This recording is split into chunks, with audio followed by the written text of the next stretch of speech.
क्या बागी 4 का ट्रेलर देखकर आपको लगा कि ये एक्शन नहीं बल्कि एक स्टंट और खून खराबे का मेला है, जिसमें टाइगर श्रॉफ के 6 पैक और संजय दत्त के विलेन वाले एक्सप्रेशंस का ओवरडोज है?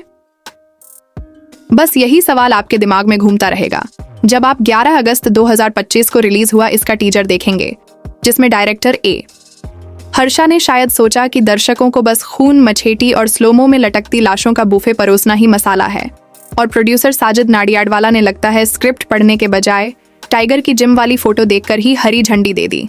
राइटर ताशा भांबरा और स्पर्श खेतरपाल ने शायद एक कागज पर लिखा, रोनी संजय दत्त का शिकार करता है, और उसके बाद पेन तोड़कर छुट्टी ले ली, क्योंकि जो प्लॉट का ढांचा होना चाहिए था वो यहाँ सिर्फ एक्शन के धुएं में गायब है।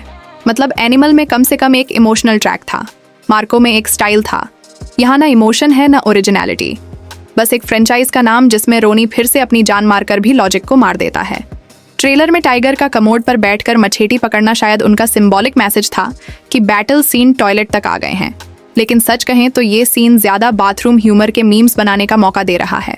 अब बॉक्स ऑफिस की बात करें तो हाँ, ओपनिंग वीकेंड में शायद टाइगर के फैंस और एक्शन लवर्स टिकट खरीद लेंगे, पर सोमवार से जब पब्लिक को समझ आएगा कि ये तो बस एक्शन का ओवरकिल है, तो कलेक्शन फ्री फॉल में चले जाएंगे, खासकर जब ये फिल्म रिलीज हो रही है दूसरी बड़ी फिल्मों के साथ जो कम से कम स्टोरी देने की कोशिश कर रही हैं। सोचो, एक तरफ महाअवतार नरसिंहा का VFX धमाका, दूसरी तरफ वॉर 2 का स्टार पावर, और तीसरी तरफ सितारे जमीन पर का इमोशनल कनेक्ट। तो बाकी 4 बेचारा वैसा होगा जैसे शादी में कोई अपनी ही लहंगे पर गिर जाए, शर्मिंदगी और भूलने लायक। बॉलीवुड के प्रोड्यूसर्स के बीच लड़ाई भी पक्की है। साजिद नाडियाडवाला कहेंगे, मेरे पास टाइगर है, फ्रेंचाइज है, हाइप है। दूसरा प्रोड्यूसर जवाब देगा, मेरे पास स्टोरी है। तीसरा बोलेगा, मेरे पास ऑडियंस का दिमाग है जो तुम्हारी फिल्म नहीं देखेगी। एक छोटा प्रोड्यूसर तो शायद प्रेस कॉन्फ्रेंस में ये भी कह दे कि मैं तो साइन कर ही नहीं रहा था बाकी 4 को, क्योंकि मुझे पता था ये स्क्रिप्ट व्हाट्सएप फॉरवर्ड से ज्यादा ओरिजिनल नहीं है। क्रिटिकल रिव्यूज में भी मजा आएगा। कोई बोलेगा एक्शन सीन कोरियोग्राफ अच्छे हैं, बस बीच बीच में कोई प्लॉट घुसा दो। कोई बोलेगा बागी 4 देखने के बाद मैं अपना नाम बागी रखकर घर से भाग गया।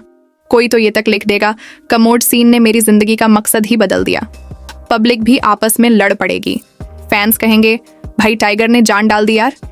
क्रिटिक्स बोलेंगे, सिर्फ जान डाली, दिमाग नहीं। और तब शायद टाइगर के खुद के जिम ट्रेनर को आना पड़े दोनों साइड को अलग करने। संजय दत्त का विलेन अवतार भी वैसे थोड़ा रिसाइकल लगता है, जैसे मुन्ना भाई ने अपनी स्माइल खोकर मछेटी उठा ली हो। सोनम बाजवा और हरनाज संधू का रोल टीजर में इतना छोटा दिखाया गया है कि लगता है उनका स्क्रीन टाइम ज्यादा हिस्सा ब्लूपर रील में चला गया।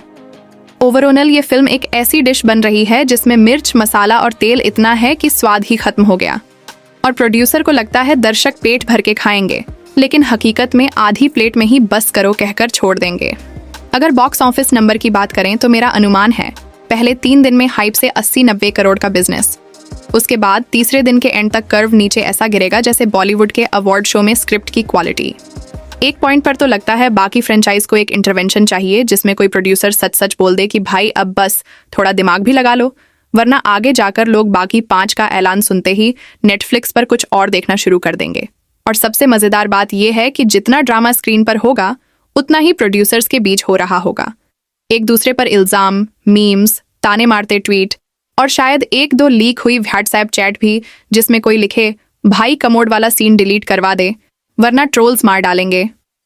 लेकिन क्या करें, जब फिल्म का कोर ही ज्यादा खून कम दिमाग हो तो पब्लिक का फैसला सिंपल है। टाइगर भाई जिम का कमाल है, लेकिन स्टोरी का माल कहाँ है? और इसी सवाल के साथ बागी 4 शायद बॉक्स ऑफिस का एक और हाई वोल्टेज लो ब्रेन फेयर बनकर रह जाएगी।